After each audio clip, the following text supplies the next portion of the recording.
وارزقنا فهم النبيين وحفظ المرسلين وإله الملائكة المقربين اللهم افتح لنا فتوح العارفين برحمتك وانشر علينا يا ذا الجلال والإكرام. Jamaah salat subuh Masjid An-Nabawi yang insyaallah diberkahi oleh Allah Subhanahu wa taala. Pertama-tama marilah kita panjatkan puja serta puji syukur kehadirat Allah Subhanahu wa taala yang telah memberikan kita nikmat iman, nikmat Islam, nikmat sehat wal afiat, sehingga pada hari ini kita masih bisa berkumpul, bermuajahah, bertalabul ilmi di Masjid An-Nabawi. Semoga ibadah kita tadi salat subuh Allah terima, amin ya rabbal alamin. Salawat beserta salam marilah kita haturkan kepada junjungan alam baginda Nabi besar Muhammad sallallahu alaihi wasallam beserta keluarganya dan para sahabatnya, dan insyaallah kita termasuk umatnya yang mendapatkan syafaatnya di yaumil qiyamah nanti, amin ya rabbal alamin. Jamaah salat subuh rahimakumullah, hari ini judul materi kita cukup menarik. Di bulan Rabiul Awal, Habib Ges juga bilang di bulan Rabiul Anwar, ya, bulan kelahiran Nabi Muhammad sallallahu alaihi wasallam. Hari ini judul kita tentang mengenal Nur Muhammad sallallahu alaihi wasallam. Materinya akan disampaikan oleh Abuya Arazi Hasim Emfils. Alhamdulillah beliau sudah ada tengah-tengah kita. Sebelum kajian hari ini dimulai, marilah sama-sama kita baca Al-Fatihah. Semoga kajian hari ini berjalan dengan lancar, ilmu kita bertambah dan bisa diamalkan di kehidupan sehari-hari. Ila hadhihi niyah wa ala kulli niyatin salihah wa ila hadratin Nabi. Al-Fatihah. A'udzu billahi minasyaitonir rajim. Bismillahirrahmanirrahim. Alhamdulillahi rabbil alamin arrahmanir rahim maliki yaumiddin iyyaka na'budu wa iyyaka nasta'in. Siratal mustaqim siratal ladzina an'amta 'alaihim ghairil maghdubi 'alaihim waladdallin, amin. Marilah sama-sama kita sempurnakan iktikaf kita dengan thalabul ilmi bersama Abu Arazi Hasim. 50 menit ke depan insyaallah kita akan mendapatkan materi. Silakan para jamaah untuk mempersiapkan pertanyaan untuk tanya jawab 15 sampai 20 menit. Untuk Abu Arazi Hasim, waktu dan tempat dipersilakan.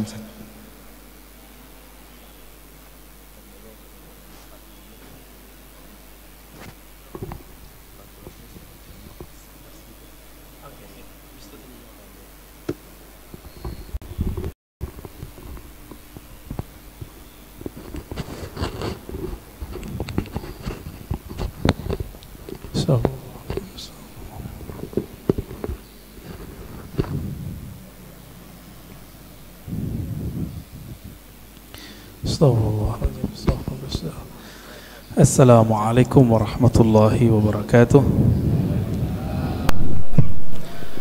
Innal hamdalillah nahmaduhu wa nasta'inuhu wa nastaghfiruh wa na'udzu billahi min shururi anfusina wa min sayyiati a'malina. May yahdihillahu fala mudilla lahu wa may yudlilhu fala hadiya lahu. Amma ba'du. Allahumma salli ala sayyidina Muhammad an-nur al-dhati wa sirri as-sari fi jami' al-asma'i was-sifat wa ala alihi wa ashabihi wa li baitihi wa dhurriyyatihi ajma'in. Allahumma salli ala sayyidina Muhammad al-fatih lima ughliqa wal khatim lima sabaq nasir al-haqqi bil haqqi wal hadi ila siratikal mustaqim wa ala alihi haqqa qadrihi wa miqdarihi al-azim. Allahumma bika asbahna, bika amsayna, bika nahya, bika namutu, ilaikan nusyur. Bapak, Ibu, Saudara mekana Allah, alhamdulillah kita masih dapat menikmati masjid. Nabi mengatakan, jika engkau melihat ada orang memakmurkan masjid, falyashhad lahu bil iman, maka bersaksilah bahwa dia adalah orang yang beriman. Ini bukan insya Allah lagi, ini dah pasti. Dan perbedaan utama antara munafik dengan mukmin adalah berjamaah di subuh hari. Dan kita Allah bangunkan. Siapa yang membangunkan kita? Allah. Kita membaca alhamdulillahillazi ahyana Alhamdulillazi ahyana, kalau diartikan secara harfiah, terima kasih wahai yang mengembalikan hidup kami. Kalau kita nggak dikembalikan Pak hidupnya, ya ada yang mati ya disebut orang COVID kayak jantung apa, itu nama aja. Tapi sebenarnya itu adalah kudrah iradah Allah yang berlaku. Bapak Ibu saudara makan Allah, tema kita tentang Nur Muhammad ya. Nur Muhammad sallallahu alaihi wasallam, salah satu tema yang hari ini banyak orang menganggapnya bid'ah. Padahal ini adalah kajian ulama-ulama baik yang pro dengan kajian-kajian ilmu qalbu yang kita sebut tasawuf ataupun yang anti. Baik ulama yang disebut salafi ataupun asy'ari sufi. Sebagai contoh, Imam Ibnu Qayyim tidak keberatan menyebut istilah ini dengan Nur Muhammad sallallahu alaihi wasallam. Apalagi Imam Ghazali, apalagi Imam Ibnu Athaillah Sakandari pengarang Hikam, apalagi imam-imam sebelumnya. Ada seorang imam yang lebih awal semasa dengan Bukhari dan Muslim bernama Al-Imam Al-Hafiz Al-Hakim At-Tirmidzi. Jadi ada dua Tirmizi. Imam Tirmizi pengarang Sunan Tirmizi. Sunan Tirmizi itu nama asli kitabnya Al-Jami' As-Sahih, kumpulan hadis sahih menurut Imam Tirmizi. Tapi nama kecil beliau ya Abu Isa, nama kunyahnya, panggilannya. Ada Tirmizi kedua, ahli hadis, ahli qalbu, bernama Al-Hakim At-Tirmizi. Sekampung semua mereka. Beliaulah yang mengemukakan istilah ini di kalangan ahli hadis. Istilah Nur Muhammad sallallahu alaihi wasallam. Bapak Ibu saudara makan Allah, masih ingat guru-guru kita dulu sering baca ayat Alastu bi rabbikum qalu bala syahidna. Masih ingat ya? Jadi Allah bertanya kepada semua ruh, wahai semua ruh, bukankah aku Rabb kalian? Lalu Imam Ibnu Katsir, murid Ibnu Taimiyah dan Ibnu Qayyim, murid Imam Salafi, mengatakan dalam sebuah riwayat yang dia nukil bahwa yang pertama menjawab itu adalah ruh Nabi Muhammad sallallahu alaihi wasallam. Ruh Nabi Muhammad ini disebutlah Nur Muhammad sallallahu alaihi wasallam. Masih ingat juga ulama kita mungkin waktu khutbah kemarin Habib Ges membacakan ayatnya, wa ma arsalnaka, tidaklah kami mengutus engkau hai Muhammad kecuali untuk apa? Rahmatan lil alamin, sebagai rahmat bagi sekalian alam. Bapak Ibu yang mulakan Allah, dalam hadis Imam Muslim ayat ini dijelaskan apa makna rahmat, siapakah rahmat itu, berapa jumlah rahmat itu. Ternyata dalam hadis Imam Muslim gamblang sekali, inna lillahi mi'ata rahmatin, Allah mempunyai, menciptakan 100 rahmat. Satu Allah ciptakan untuk dunia dari awal penciptaan makhluk di dunia sampai nanti kiamat. 99 di akhirat. Inilah makna hadis Nabi. Beliau mengatakan setiap nabi ada punya doa mustajab. Tetapi aku, kata beliau, khaba'tu, aku menyimpan dan menginvestasikan doaku supaya tidak dikabulkan di sini, tapi dikabulkan nanti di sana, di akhirat. Nabi Muhammad yang disebut rahmat bagi alam semesta, ternyata pancarannya bisa 100. Tadi hadisnya berapa? Sesungguhnya Allah menciptakan rahmat 100 macam rahmat. Jadi dari dulu sebelum Nabi Adam dicipta, langit bumi dibuat, itu baru satu rahmat sampai kiamat. Suatu kali Nabi Adam ya duduk sendiri kesepian, Pak. Kesepian, ketiduran. Bangun tidur karena Allah Maha tahu isi hati hambanya, kekasihnya. Allah kirimlah, Allah ciptakanlah dari dirinya sendiri tulang rusuk, terciptalah Sayyidah Hawa. Kita sebut Siti Hawa. Langsung mau dipegang-pegang itu sama Nabi Adam, tapi belum bayar mahar. Karena itu alam surga, maka di surga yang paling berharga bukan emas, tapi mengirim salam kepada kunci surga. Siapa yang pegang kunci surga? Nabi SAW mengatakan, tidaklah dibuka, la yuftah babul jannah ala ahadin min qabli. Tidak pernah dibuka pintu surga kepada siapapun sebelumku, termasuk Nabi Adam. Bahkan sebelum Nabi Adam dicipta, jika belum ada Nabi Muhammad namanya disebut, itu nggak bisa dibuka. Akhirnya Nabi Adam melihat ke atas. Jannatul Firdaus itu di samping Sidratul Muntaha, luasnya tak terhingga. Dipandang ke langit, langit aras. Jadi langit itu ada dua, Pak. Ada langit yang di atas bumi, ada langit aras, disebut Illiyin. Baru dengar ya? Ada langit lagi di atas itu. Itulah makom para nabi-nabi nanti di sana. Ketika Nabi Adam memandang ke aras, terlihatlah di singgasana aras itu. Jadi aras itu artinya singgasana, istana. Terlihat di situ nama La ilaha illallah Muhammadur Rasulullah.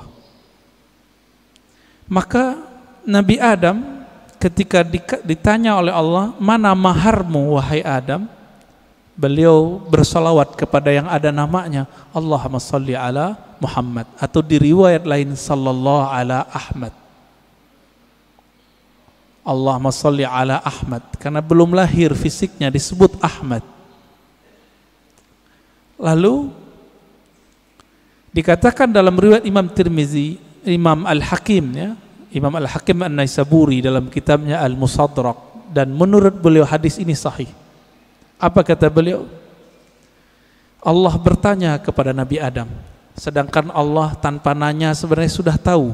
Ini hanya dialog antara hamba dengan Allah Subhanahu wa taala.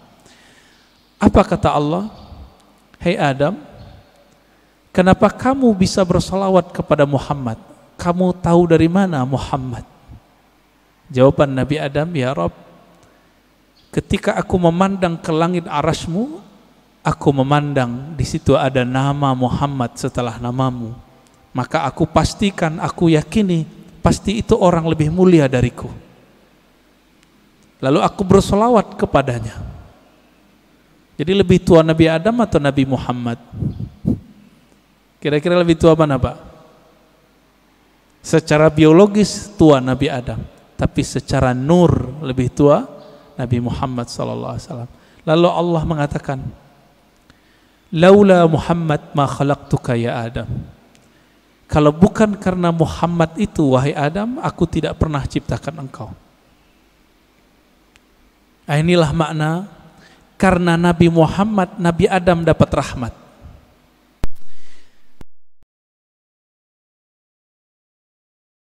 Kalau bukanlah karena sholawat beliau kepada Nabi Muhammad, itu tidak sah pernikahannya dan beliau tidak dibolehkan menyentuh Sayyidatuna Hawa. Tidak ada kita hari ini. Jadi faham kenapa kita harus salawat, Bapak Ibu? Kalau kita faham ini, nggak mungkin salawat dikit, pasti salawatnya banyak. Berapa Pak salawatnya tiap hari, Pak? 5 kali gitu ya, 5 waktu. Ya itu mah pelit itu. Orang-orang yang nanti paling gampang mengakses rahmatnya Nabi Muhammad sallallahu alaihi wasallam itu orang yang paling banyak berselawat kepada Nabi sallallahu alaihi wasallam. Ya. Jadi Nabi mengatakan orang yang paling dekat kepadaku aksarukum salatan alayya, yang paling banyak menyampaikan salam dan salawat kepadaku. Itu sebabnya ulama kita, guru-guru kita yang saleh, wali-wali Allah mulia, itu kalau salat tiap hari ada yang 313 minimal. Sallallahu ala Muhammad, sallallahu ala Muhammad. Ada yang 500, ada yang 700, ada yang 1000. Itu bukan pembatasan. Ini mereka mendisiplinkan dirinya sendiri, minimal aku zikir sekian. Ada yang berzikir 10.000, membaca salawat setiap hari. Ada yang setiap nafas naik turunnya adalah salawat kepada Nabi sallallahu alaihi wasallam. Pantas nggak? Justru lebih pantas, lebih banyak dari itu. Kenapa? Darah ini mengalir itu karena ada salawat kepada Nabi Muhammad sallallahu alaihi wasallam. Bahkan kita mundur lagi. Satu kali Nabi sallallahu alaihi wasallam menyebutkan dalam hadis Imam Al-Hakim At-Tirmizi, ketika orang menganggap Adamlah orang pertama, maka Nabi tegur orang-orang itu dengan hadis yang diringkas oleh Imam Al-Hakim At-Tirmizi dan Imam Al-Hakim, kemudian juga Imam Abu Nuaim dan lain-lain ya. Yang riwayat ini kita pakai riwayat Al-Hakim An-Naisaburi, bukan At-Tirmizi. Apa kata beliau? Nabi SAW bersabda, kuntu nabiyyan wa Adam baina ma'in wa tin. Aku telah diangkat menjadi nabi, sedangkan Adam belum tercipta, masih tanah dan air. Bisa kebayang Pak?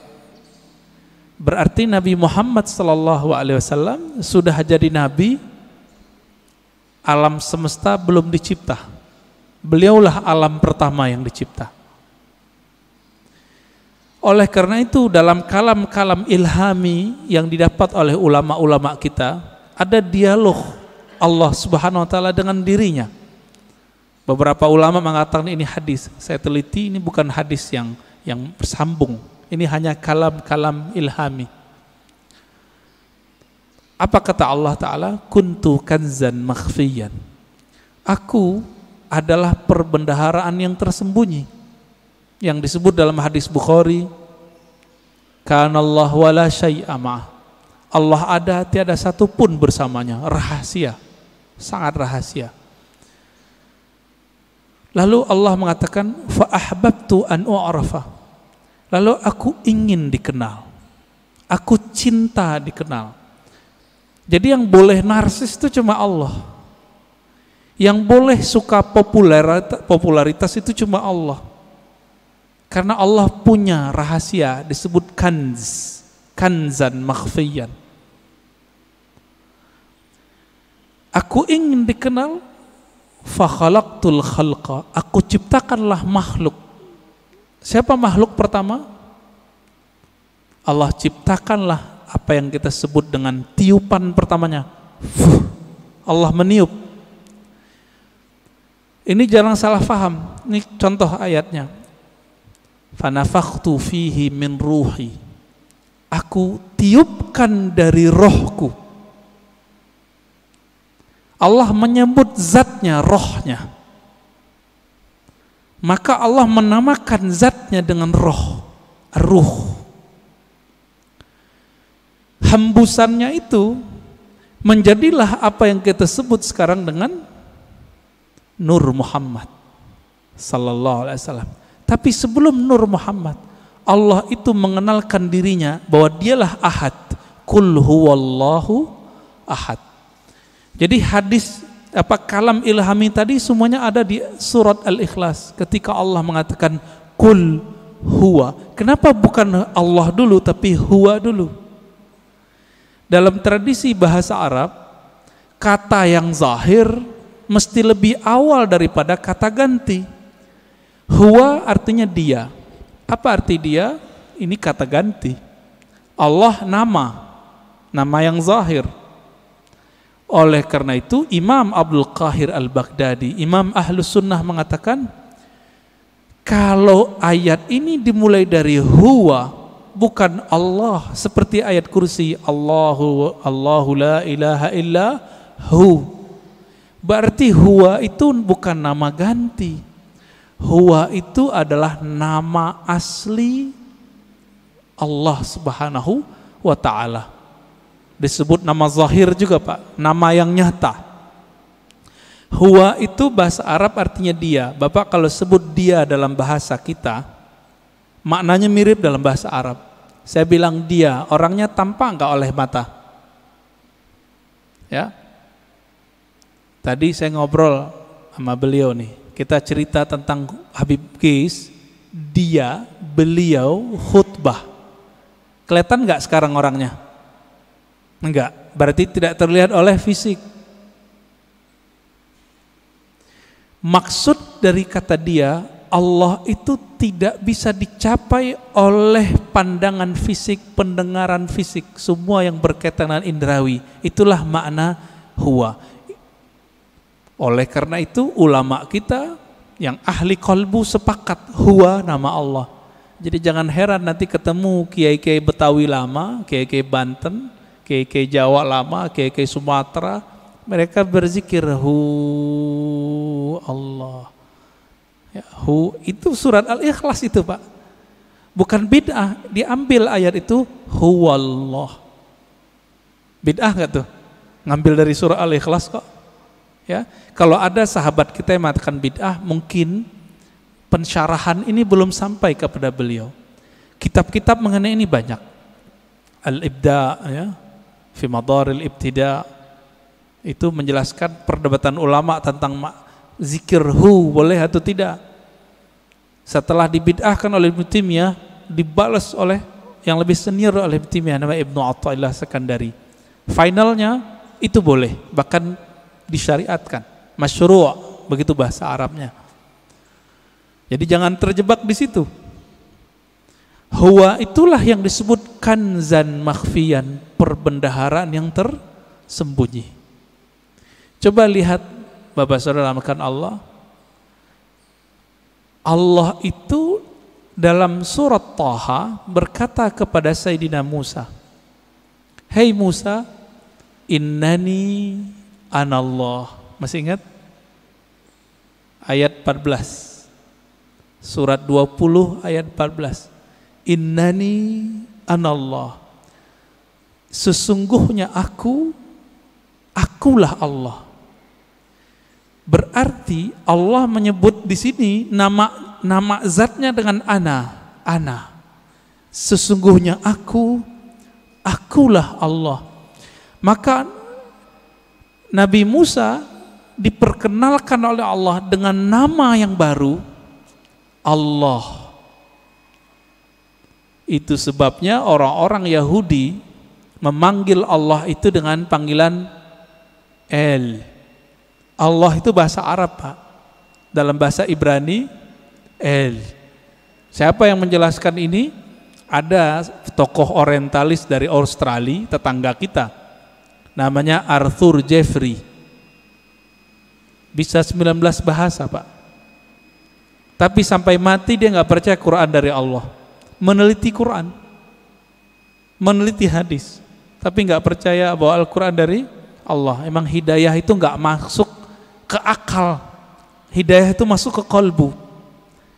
Jadi kalau Bapak ngaji, diakal-akali, itu dalam pikirannya nolak terus tuh apa yang saya katakan dari awal sampai sekarang. Maka kalau ngaji, jadikan akal itu tunduk kepada kolbu. Kolbu itu mainnya dengan rasa. Rasa yang dipakai oleh kolbu berbeda dengan rasionalitas yang dipakai oleh akal. Banyak ya. Teman kita nggak pernah merasakan khusyuk, dia bilang mustahil khusyuk. Dia nggak pernah coba, dia bilang nggak ada.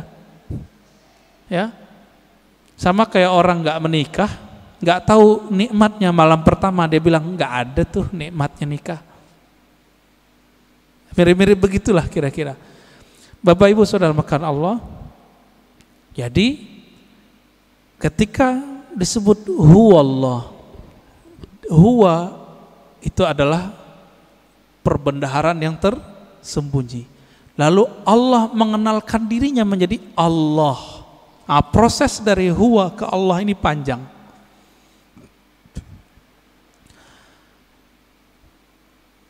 Karena Allah ingin dikenal, maka Allah meniupkan dari ruhnya. Tiupan inilah yang disebut dengan tiupan yang bernama Ahmad. Ya, Ahmad itu cahaya yang terpancar darinya disebut cahaya Nur Muhammad. Begitu ulama kita menjelaskannya.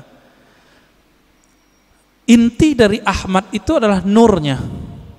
Maka sebagaimana disebutkan dalam hadis Imam Bukhari, innallaha yanzuru ila qulubikum, Allah memandang ke sentral jiwamu. Apa sentral jiwamu? Yaitu qalbu.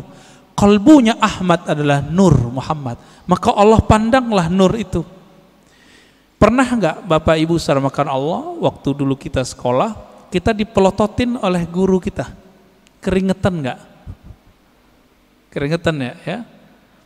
Atau kita baru jatuh cinta dengan seseorang, terus kita dipelototin nama dia, beradu mata, keringat dingin Pak. Yang pernah jatuh cinta, ya mau jatuh cinta lagi nggak Pak? Ya, jatuh cinta tuh enak tapi capek, ya capek di jantung itu, deg-degan terus, ya. Tapi enak Pak ya, kayaknya mau coba lagi nih, berkeringat. Maka di saat Allah Subhanahu Wa Taala, sang pemilik ruh, sang peniup, memandang kepada hasil tiupannya yang bernama nur itu, berkeringatlah nur itu, meneteslah dari nur itu yang disebut 124.000 tetesan. Itulah rahasianya, filosofinya, hikmahnya, kenapa jumlah para nabi dan rasul 124.000. Hadis Imam Al-Hakim juga itu. Kok bisa 124.000? Ya ini dalilnya. Dalil rohaninya, dalil zawq qalbiyahnya. Yang Allah pandang apa? Nur Muhammad sallallahu alaihi wasallam. Yang itu yang Nabi Muhammad sallallahu alaihi wasallam mengatakan, kuntu nabiyan, aku sudah diangkat jadi nabi. Sudah dipandang oleh Allah. Itulah kenabian beliau. Inilah yang dikatakan beliau, aku sudah jadi nabi sebelum Nabi Adam. Inilah kata-kata dari Allah SWT, tidaklah aku utus engkau Muhammad kecuali rahmat untuk sekalian alam. Alam pertama itulah bernama alam, ya, tetesan itu, alam nur itu. Dan kabar gembiranya Bapak Ibu yang melakukan Allah, saudara, semoga kita termasuk bagian ini ya. 124.000 itu kan semua semua nabi dan rasul. Karena Nabi Muhammad mengatakan la nabiyya ba'di, tiada nabi lagi setelahku. 124.000 itu masih ada enggak? Masih. Tapi pangkatnya sekarang bukan seorang nabi. Pangkatnya adalah seorang wali. Ala inna awliya Allah la khaufun alaihim wala hum yahzanun. Tapi kalbunya itu warisan dari kalbunya para nabi. Inilah makna hadis al ulama warasatul anbiya. Ulama itu mewarisi nabi. Saya mau tanya Pak, kalau saya sebut kepada anak saya, kamu pewarisku, dia berarti keluarga saya enggak? Dia lahir dari tulang sumsum saya yang dititipkan Allah ke rahim pasangan kita. Lahirlah anak itu, secara biologis dia berhak menerima waris biologis, waris fisik. Begitu juga siapa yang kecipratan nur ini, dia disebut pewaris para nabi. Dialah sebenarnya keluarga nabi. Inilah makna hadis Nabi. Ketika ditanya, bagaimanakah cara salawat kepada engkau hai Muhammad, hai Rasulullah? Apa jawaban Nabi? Qulu Allahumma salli ala Muhammad wa ala ali Muhammad. Katakanlah hai sahabatku, ya Allah sampaikan salam, rindu, sayang, cinta kepada Nabi Muhammad dan keluarga Muhammad. Jadi siapa keluarga Muhammad? Terbagi dua. Ada keluarga nasab, ada keluarga sanad.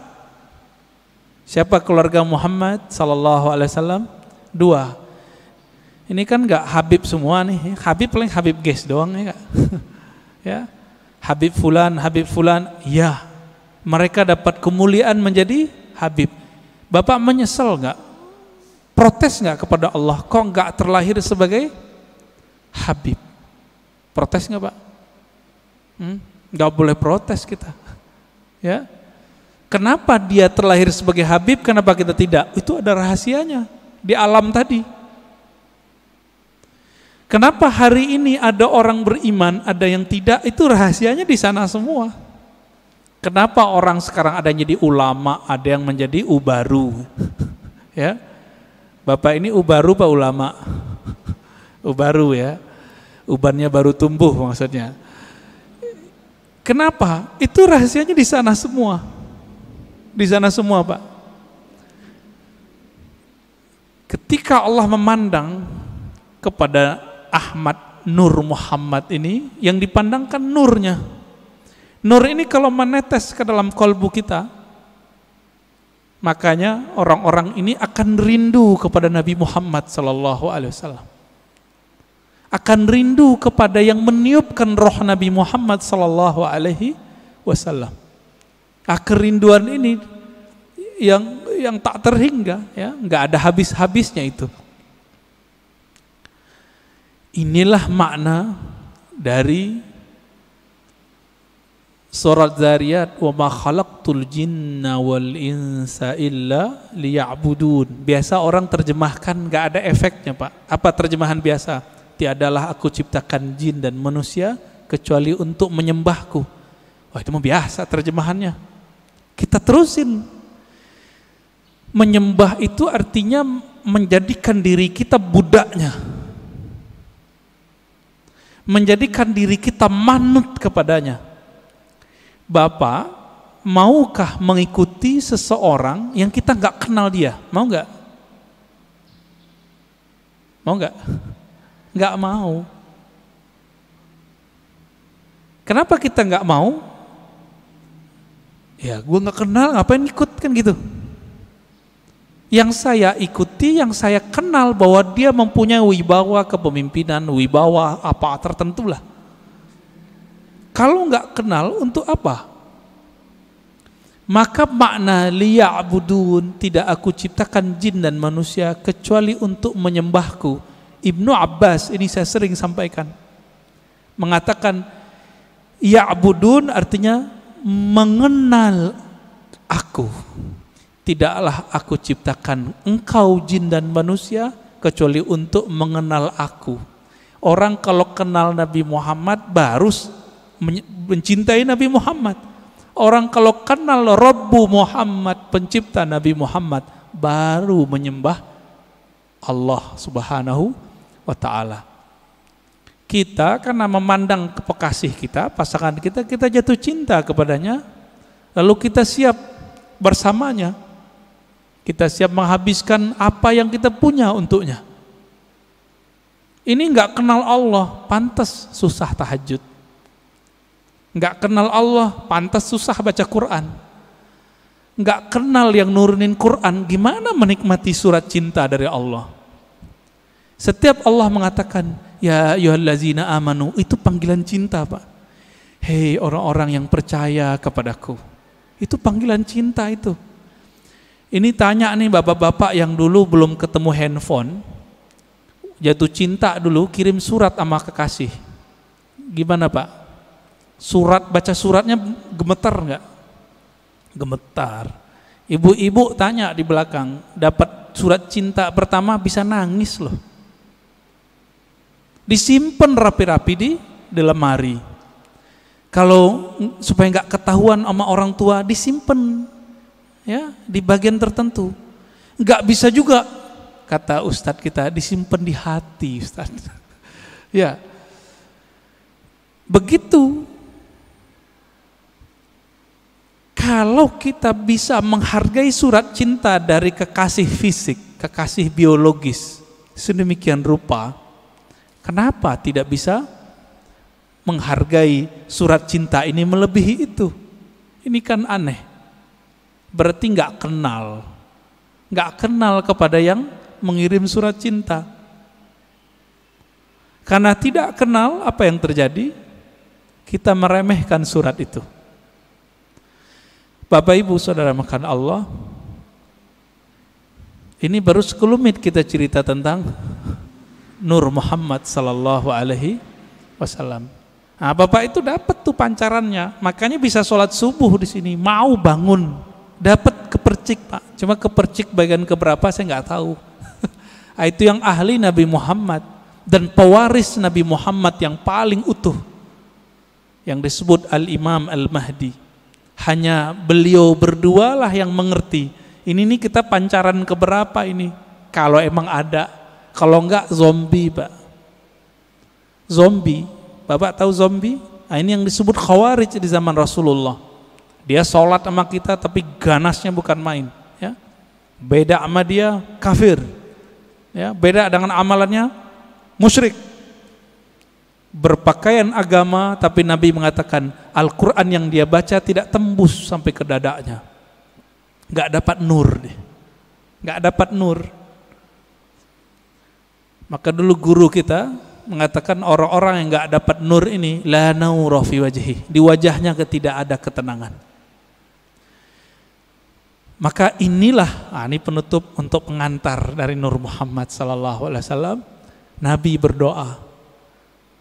Dalam hadis Imam Muslim itu dibaca ketika mau berangkat dari masjid, dari rumah ke masjid, atau dibaca saat sujud salat sunat. Allahumma ja'al fi qalbi nura. Ya Allah, tumpahkanlah nurmu ke dalam kalbuku. Wa fi sam'i nura, ke dalam pandanganku. Wa fi pendengaranku, ya, basari, pandanganku. Dagingku, tulangku, darahku. Di depanku, di belakangku, kanan kiriku, atasku dan bawahku. Artinya kelilingilah kami dengan nur. Amalkan itu Pak, gak usah pakai bahasa Arab. Kalau hafal bahasa Arab, alhamdulillah. Ketika berangkat dari rumah ke masjid, mau pakai motor, mau jalan kaki, lebih afdol kalau masih di komplek ini jalan kaki. Karena setiap langkah itu bumi ngomong. Cuma Bapak kan gak denger. Kalau Bapak denger gak jadi berangkat ke masjid, dikira hantu. Apa kata si bumi? Si tanah ini mengatakan ke tanah di sampingnya, saksikan wahai tanah di sampingku, aku sedang diinjak oleh orang punya nur. Dan ini dikatakan dalam banyak hadis Nabi SAW. Aku diinjak oleh orang yang berzikir kepada Allah, yang ingin berangkat ke masjid-masjid Allah Subhanahu wa Ta'ala. Beruntunglah rumah yang dijadikan masjid Allah. Beruntunglah tanah-tanah yang diinjak oleh orang-orang yang menjadi hamba Allah. Mari kenal Allah, karena itulah inti pewaris dari Nur Muhammad sallallahu alaihi wasallam. Udah 40 menit Ustaz. Udah, tadi dipesenin belum 40 menit ya. Tafadhal.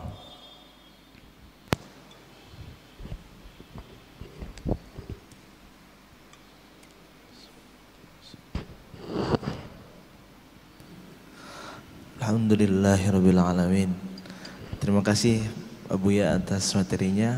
Dari para jamaah, hari ini ada yang bertanya tentang mengenal Nur Muhammad sallallahu alaihi wasallam.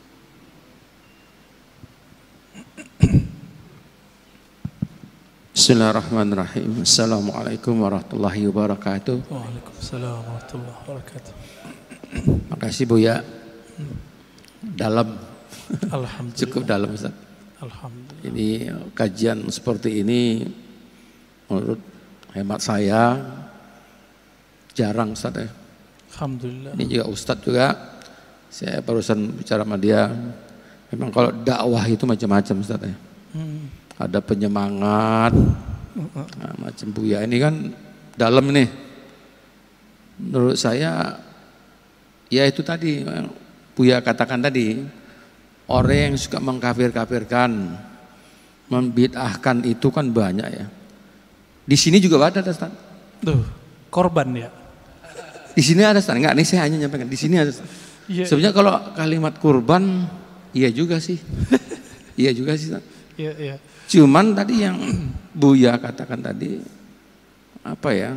Ya kita kan sebagai pemeluk agama, kita kan harus menerima aja Ustaz. Jangan penuh emosi kan. Karena kadang-kadang kalau kita balas lagi kan kurang baik. Iya. Ya apalagi ya, seperti saya kan orang sudah berumur juga Ustaz ya. Jadi ya cukuplah mengangguk-angguk kepala.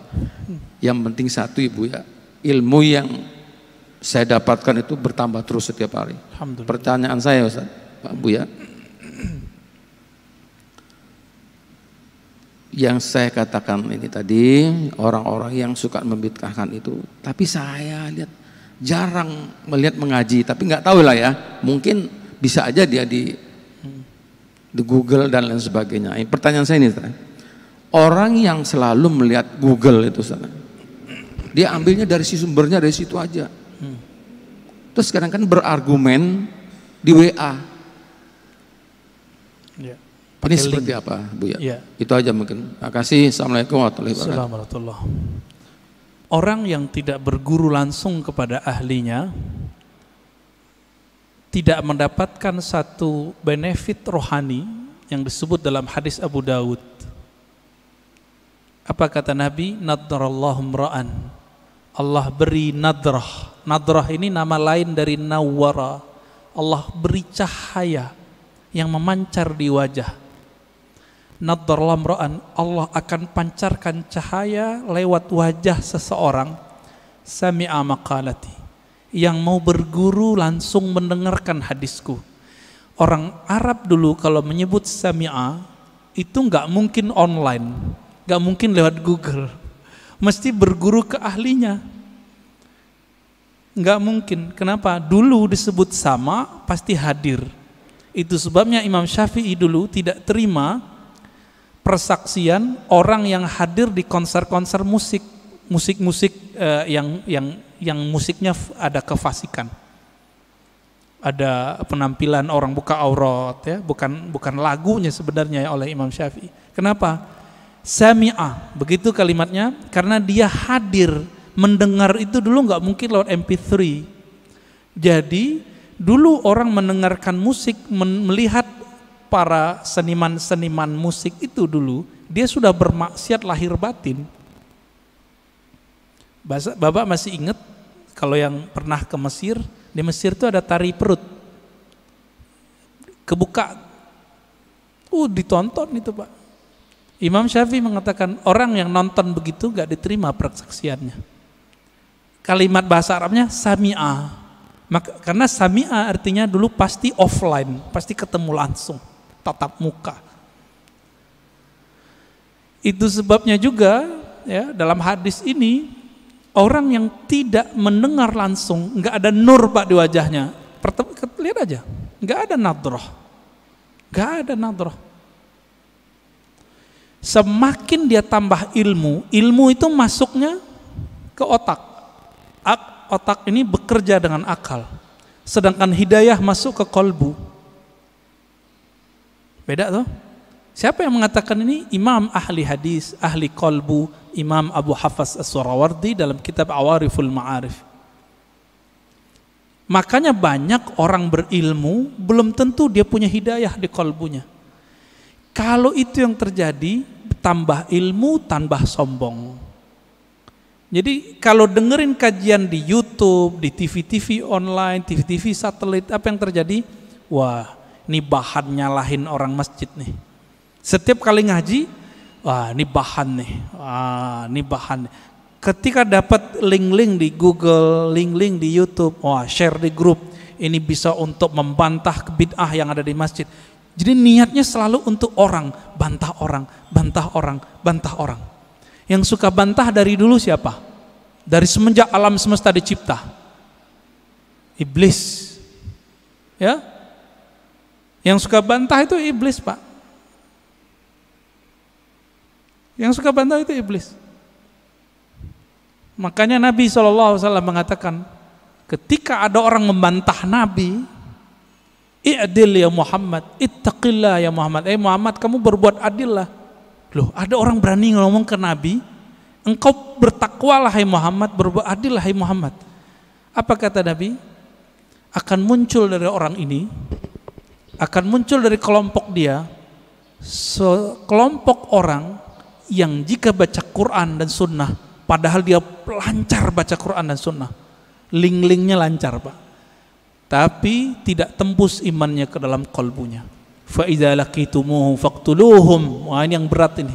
Jika engkau bertemu mereka, maka kalimatnya gimana cara terjemahan ini Ustaz? Faqtuluhum, bunuh mereka. Loh, berat. Oh, ternyata ini hadis namanya hadisul qadha. Hadis mahkamah pengadilan. Jika diperintahkan oleh pimpinan negara kita perangi orang itu, kita wajib perangi. Sama dengan hadis mengenai penghina Rasulullah. Jika itu ditetapkan oleh pemimpin, boleh, baru boleh. Nggak boleh ustadz yang mengatakan. Jadi misalnya nih bapak nih, kan dapat meme sekarang. Aku penggal lehermu, wahai penghina Nabi. Itu orang jahil. Nggak boleh ngomong begitu. Kenapa? Hadis mengenai memenggal, membunuh orang penghina Rasulullah SAW, hadisnya cuma hasan. Dan ini bertentangan dengan kisah Nabi waktu di Taif. Nabi dihina, bukan lagi dibuat gambarnya, dihina, dilempar di Taif. Apa kata Nabi? Hancurkan Taif atau selamatkan Taif? Selamatkan ya Allah, semoga keturunan mereka beriman kepadaku. Jibril datang, apa kata Jibril? Ya Muhammad, maukah engkau aku hancurkan negeri Taif? Satu kali tiup, satu kali kibas, habis Taif Pak. Karena Jibril punya sayap, sayapnya dibuka, ketutup langit dan bumi. Tinggal dikibas. Tapi Nabi Muhammad bilang apa? Di sini saya tahu, tambah mengenal sosok Nabi Muhammad. Ternyata beliau lebih berkualitas tinggi dibandingkan Jibril. Apa kata Nabi Muhammad? La ya Jibril, nggak boleh ya Jibril. Kenapa? Nabi Muhammad itu induk alam semesta. Karena beliaulah Adam ada, alam ini ada. Kalau seorang ibu, maukah anaknya dibunuh? Maukah Pak? Anaknya dibunuh? Nggak mau. Nabi meskipun melihat anak-anak rohaninya ini, pancaran-pancaran dari dirinya ini, belum kenal dia, beliau nggak bilang hancurkan ya Allah, enggak. Itulah orang tua sejati, orang tua rohani Nabi Muhammad SAW. Ya, Jibril nggak sabar Pak, pantas toh Jibril nggak jadi nabi di sini. Ya, udah mulai faham siapa Nabi Muhammad SAW. Maka saya tanya kepada orang yang ingin menggal pembuat karikatur Nabi. Ente jangan kira saya tidak emosi. Saya emosi dengan orang yang buat karikatur Nabi. Bahkan yang bilang orang tua Nabi di neraka aja mau saya bunuh. Tapi kita nggak boleh membunuhnya. Kenapa? Seandainya itu ada di depan Nabi, Nabi tidak akan membunuh mereka. Nabi hanya akan mendoakan mereka. Jadi jangan beragama dengan emosi, dengan hawa, dengan syahwat. Beragamalah dengan nur itu.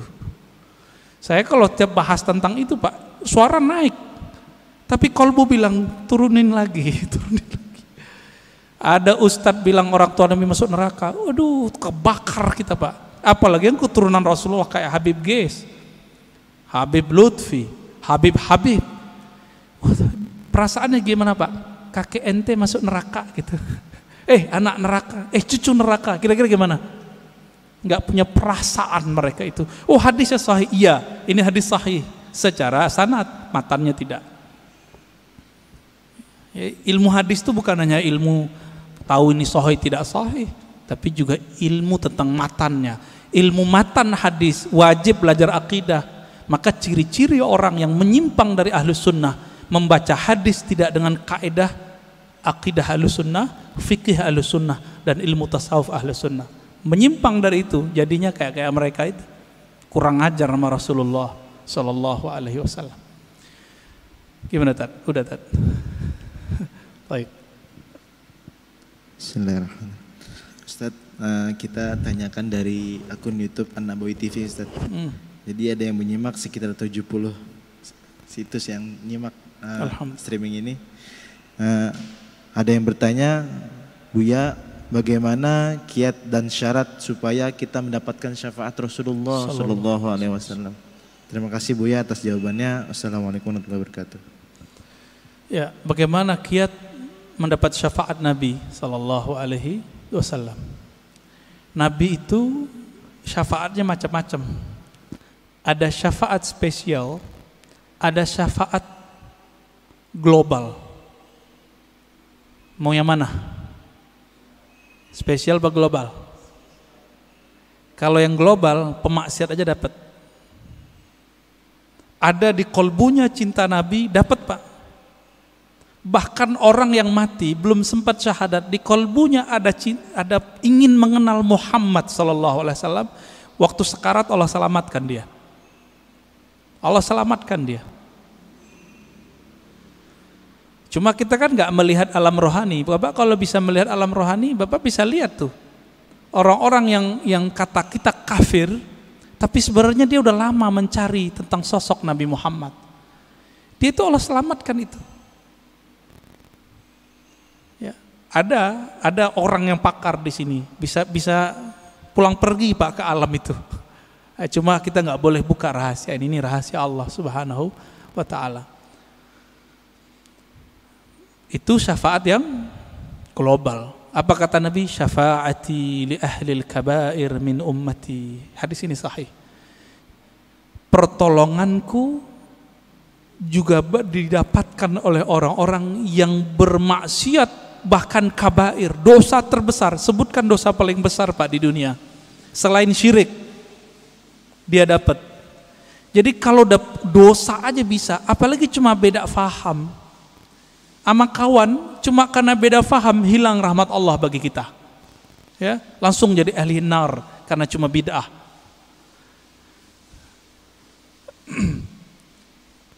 Tapi ada yang spesial. Siapa yang spesial ini? Apa kata Nabi sallallahu alaihi wasallam? Ya. Aulan nasbi aksaruhum salatan alaiya.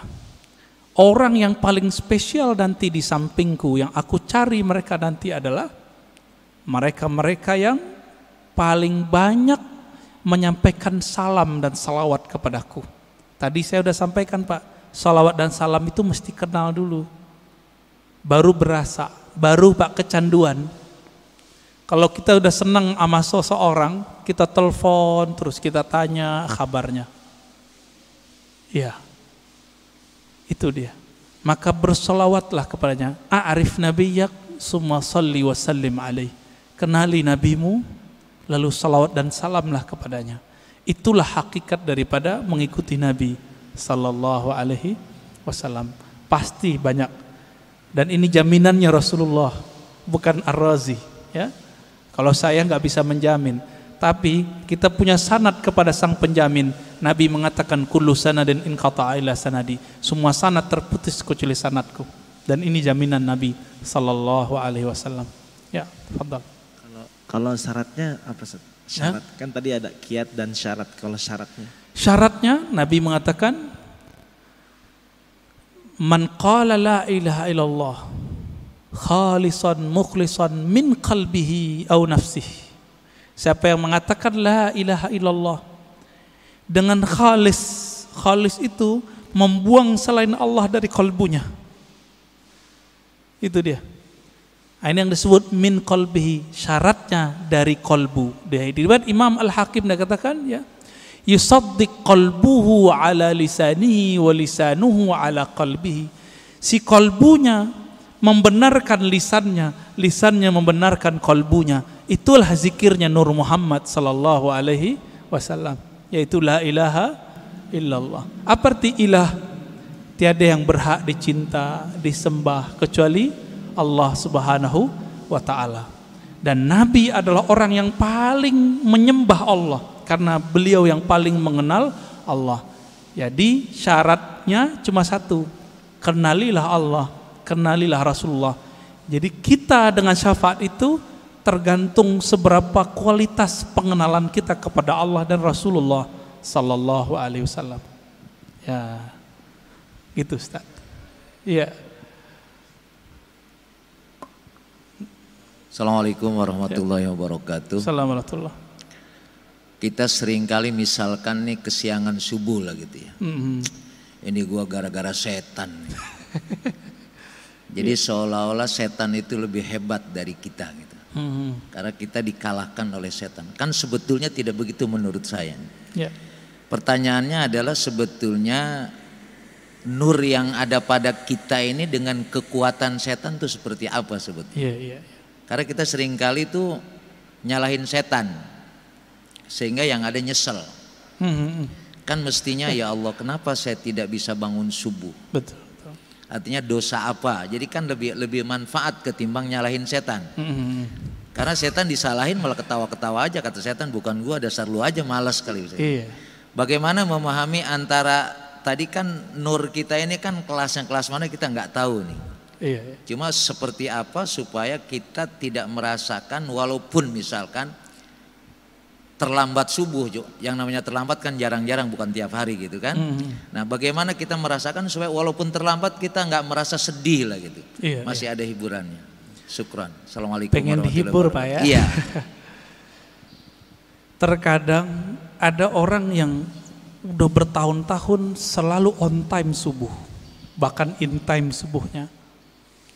Terbersit di hatinya, kayaknya di komplek ini aku yang paling beriman, aku yang paling soleh. Allah karena sayang sama orang ini, nggak dikembalikan rohnya ketika azan, supaya ketika bangun kesiangan dia mengatakan, ya Allah ternyata inilah yang dirasakan oleh tetanggaku yang tidak bangun subuh. Berarti alarmku tidak berefek, doa-doaku tidak bekerja. Ini adalah mutlak pemberianmu. Di situ dia bersyukur Pak. Setiap hari besok dia mengatakan, ya Allah tolong bangunkan aku. Jadi ada perasaan harap-harap cemas yang buat dia merasa dirinya merasa hina di hadapan Allah. Inilah makna hadis qudsi, hadis sahih. Apa kata Allah? Ya ibadi, fa illam tuznibu. Hai hambaku, jika engkau tidak merasa berdosa, tidak merasa hina di hadapanku, tidak merasa lemah di hadapanku, aku akan datangkan generasi baru yang mereka merasa berdosa. Jadi dosa itu merasa apa enggak itu aja. Banyak orang berdosa apa enggak merasa. Lalu mereka minta ampun kepadaku, lalu aku ampuni mereka. Untung Pak, ketika bertahun-tahun on time, ada perasaan itu. Karena ada sebuah hadis.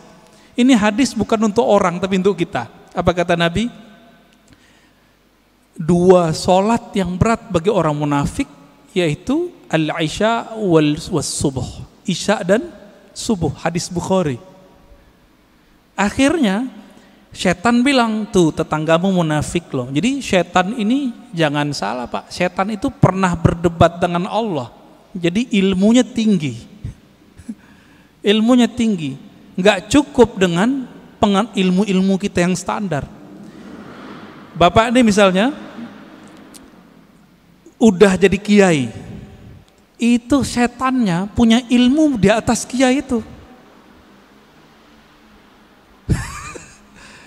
Lalu gimana? Kita harus punya perangkat senjata yang bisa menaklukkan itu.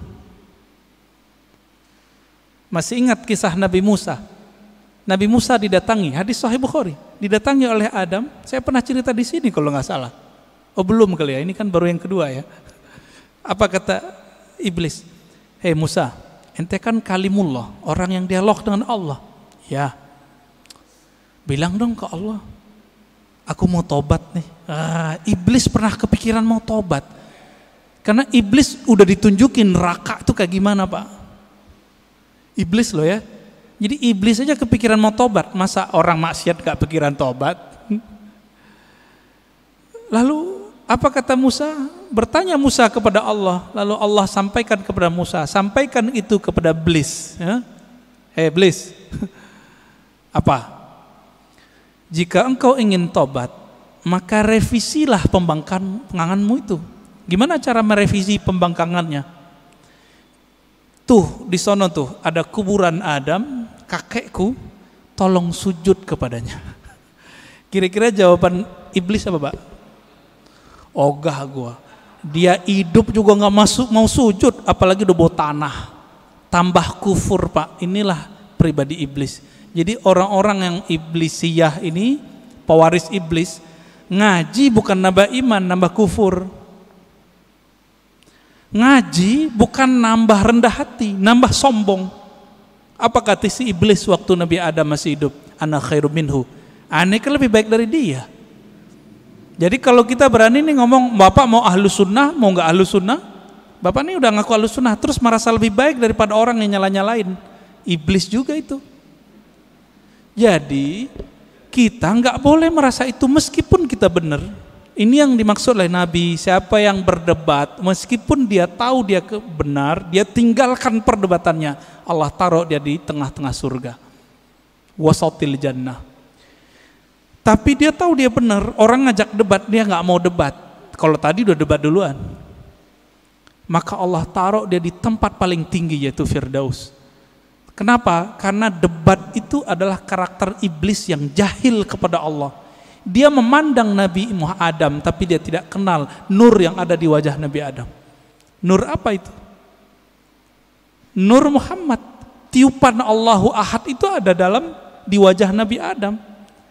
Iblis gak bisa lihat itu alim atau jahil.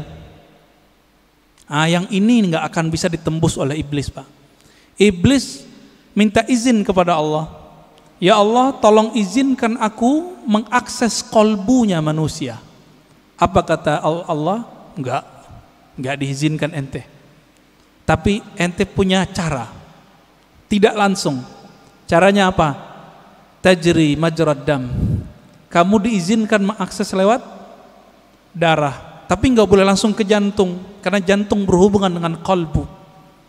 Tapi karena darah itu nanti mengalir, berputar di dalam kolbu, inilah orang kalau tidak membersihkan kolbunya menjadi kolbu iblis.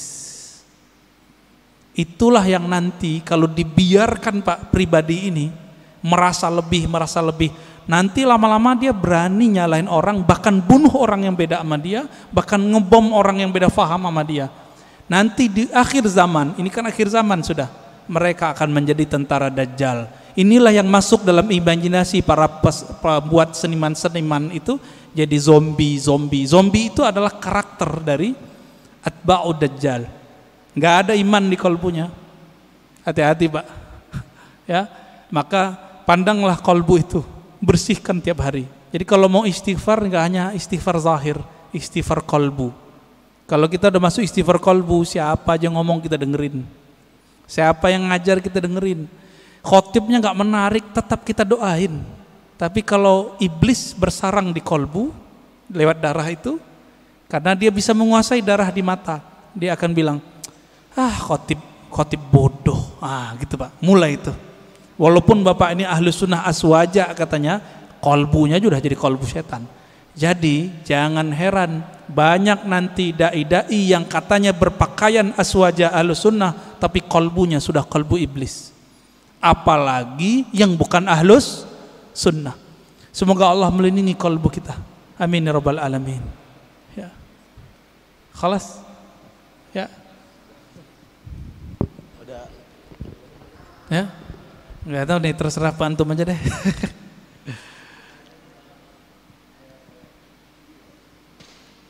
Bulan depan aja lagi Pak ya.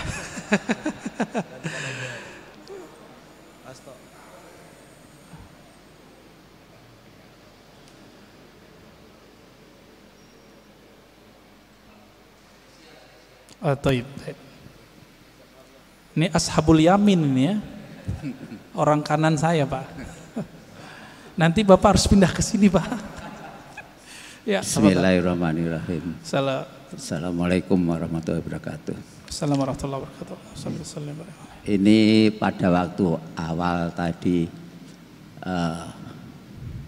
Pak Ustadz menjelaskan atau mempertanyakan berapa kali sehari berselawat. Terus ada orang bilang sekian puluh, terus lalu ya minimal ada yang 300, ada yang 1000, malah ada yang puluhan ribu.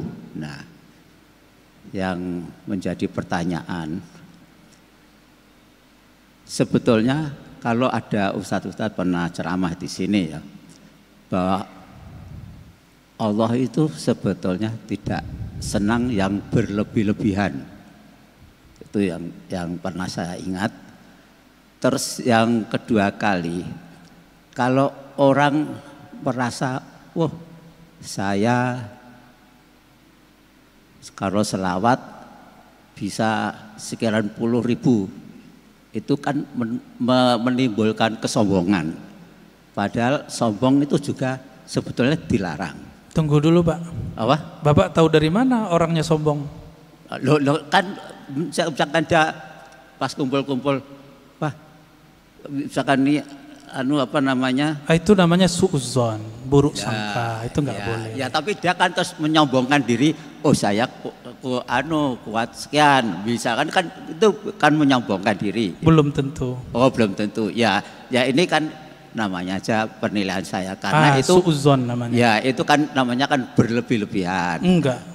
Terus itu misalnya karena asiknya berselawat, akhirnya dzikir la ilaha illallah itu lebih sedikit daripada selawatnya misalnya. Ini pertanyaan. Saya ingin penjelasan aja, bukan saya ini terus suudzon itu enggak, tapi ini kan kenyataannya kalau orang mengatakan oh saya kuat sekian, itu kan namanya sombong. Walaupun ini mungkin dari mata Ustadz, oh itu sampean suudzon, dia sebetulnya enggak sombong. Nah, walaupun memang enggak sombong ya, mungkin ya seolah-olah ada yang orang menilai wah dia sombong. Padahal ya hanya itu saja. Terima kasih. Assalamualaikum warahmatullahi wabarakatuh. Saya sudah 2 kali membacakan hadis di sini. Nabi berkata, yang paling dekat kepadaku, yang paling utama spesial nanti di akhirat, aktsarukum, coba terjemahin Pak, salatan alayya. Yang paling aktsar, yang paling berlebih, itu terjemahan harfiahnya Pak. Yang paling berlebih sholawatnya kepadaku. Berarti melebih-lebihkan angka boleh enggak? Itu disunnahkan, bukan bid'ah itu. Kalau saya ngeliat ustadz nih baca Quran bilang saya sehari khatam, apakah saya bilang dia sombong? Itu setan yang mewaswaskan kepada saya, ente sombong ini ya. Paling-paling orangnya terjebak pada ujub. Apa arti ujub? Dia kagum dengan amalnya. Itu paling banter Pak, nggak lebih dari itu. Kalau sombong sih enggak. Masa orang zikir sombong? La ilaha illallah dan salawat itu adalah akhir dari kesombongan, habis di situ. Orang kalau bilang Allahumma itu secara rohani habis sombongnya. Karena Allahumma Bapak udah nggak ada lagi sebenarnya. Ya Allah, saya ini bukan hamba yang pintar, bukan hamba yang hebat. Itu makna Allahumma. Jadi nanti kalau ada orang-orang yang banyak sholawat, jangan kita tuduh begitu. Itu was-was kita aja. Ya, itu was-was kita. Ya. Perasaan kan gitu. Perasaan apa kenyataan itu kan beda. Nah, ini mohon maaf Pak, saya harus koreksi karena ini berbahaya untuk seumur Bapak. Itu nggak boleh ada suudzon lagi. Nggak boleh sama sekali. Siapa yang masih nyimpan suudzon di kolbunya, saya khawatir su'ul khotimah nanti. Buruk sangka itu melahirkan su'ul khotimah Pak. Ini sudah rumus. Udah rumus di mana-mana. Kita udah nyaksiin orang-orang yang paling banyak berburuk sangka kepada hamba Allah, itu mati nggak bener. Jadi tolong itu dibuang itu. Ya. Jadi mohon maaf ini harus dikikis habis. Makanya suara saya harus tinggi untuk mengikis Bapak itu. Ya, semoga Bapak tambah rajin sholawat. Ya, saingin dia Pak. Nanti Bapak adukan itu ke Rasulullah. Rasulullah, menurut saya ini berlebihan. Nanti dijawab Nabi Pak, aulakum, yang paling utama dari kamu adalah yang paling berlebihan itu sholawatnya kepadaku. Sampai datanglah Ubay bin Ka'ab kepada Nabi. Apa kata Ubay? Wahai Rasulullah, saya jadikan sholat kepada engkau cukup 1/4 ya. Apa kata Nabi? Ya boleh. Kalau setengah gimana? Boleh. Kalau 2/3 gimana? Bagus. Kalau semua bagaimana? Wah, top, hai Ubay. Apa kata Nabi? Apa kata si Ubay? Dengan demikian wahai Rasulullah, aj'al salati kullaha lak. Aku jadikan salawatmu untukmu semua. Maka amalannya Ubay yang hafiz Quran, setiap nafasnya adalah salawat kepada Nabi sallallahu alaihi wasallam. Berlebihan enggak sahabat Nabi ini? Abu Hurairah zikir 12.000 tiap hari, berlebihan enggak? Dan itu ditulis dalam kitab. Jika itu berlebihan, Abu Hurairah lah yang pertama berlebihan. Ali Zainal Abidin, ya, cucu Rasulullah sallallahu alaihi wasallam, itu sholat 1000 rakaat tiap hari. Berlebihan enggak itu? Ya? Utsman bin Affan sehari 8 khatam. Gimana ceritanya itu? Kita coba sehari paling bisa 2 khatam. Utsman bisa 8 kali khatam. Kecepatan otaknya di atas rata-rata itu Pak. Coba tanya sama hafiz Quran, dia paling mengerti masalah itu. Cuma hafiz Quran yang mengerti 8 khatam bisa sehari. Saya udah ketemu sama orang begitu, jadi bisa paham. Dibantah sama teman kita waktu itu, ente berlebihan, sama kayak Bapak ngomong tadi. Bukannya dalam hadis Nabi melarang mengkhatamkan Quran kurang dari 3 hari. Artinya sehari 10 juz, 10 juz, 10 juz, 30 juz. Ini kalau ngomong fikih jadi kenceng lagi nih ya. Tuh pada ketawa tuh Pak. Apa kata Nabi Shallallahu Alaihi Wasallam? Tidak paham Al-Quran orang yang khatam kurang dari 3 hari. Itu Nabi lagi ngomong sama siapa? Abdullah bin Amr Abdul As, anak muda. Maksudnya ente nggak paham kalau baca lebih banyak dari 10 juz tiap hari, ente gitu. Nabi nggak ngomong ke Utsman. Lebih mulia Utsman atau Abdullah bin Amr? Saya mau tanya Pak. Utsman. Jadi ketika Nabi ngomong tidak faham Quran, orang yang mengkhatamkan kurang dari 3 hari, itu Nabi berarti nggak ngomong ke Utsman. Karena Utsman nggak mungkin pelaku berlebihan, nggak mungkin. Yang berlebihan yang haram itu adalah orang yang berlebihan dalam berdoa dan berlebihan dalam membelanjakan harta. Itu nggak boleh. 2 itu aja Pak. Adapun salawat, zikir dan Quran, Bapak mau lebih-lebihkan, Allah belum cukup dengan itu. Ya, jadi tolong hati-hati dalam meletakkan persepsi kita. Jangan ditaruh itu sebagai standar kebenaran. Mohon maaf teguran saya begini karena saya sayang Bapak. Ya, saya sayang Bapak dan saya nggak mau Bapak mati husnul khotimah. Karena Bapak sudah rajin sholat subuh. Saya doakan semoga yang hadir, terutama Bapak yang bertanya, tambah cinta Rasulullah, tambah banyak salawat kepada Rasulullah. Allahumma ja'alna minal muhibbin. Ya Allah, jadikan kami orang yang sangat cinta kepada Nabi. Allahumma ja'alna minal muqsirina bi salati ala nabiyika. Ya Allah, jadikan kami orang yang paling banyak bersalawat kepada Nabimu sallallahu alaihi wasallam. Rabbana atina fid dunya hasanah wa fil akhirati hasanah wa qina adzabannar walhamdulillahi rabbil alamin sallallahu alaihi wasallam. Assalamualaikum warahmatullahi wabarakatuh. Waalaikumsalam. Assalamualaikum Buya, makasih banyak atas materinya Buya. Alhamdulillah kita di penghujung kajian. Marilah sama-sama kita tutup kajian ini dengan doa kifaratul majelis. Subhanakallahumma bihamdika asyhadu an la ilaha illa anta astaghfiruka wa atubu ilaih. Kurang lebihnya saya mohon maaf, semoga ada manfaat. Wassalamualaikum warahmatullahi wabarakatuh.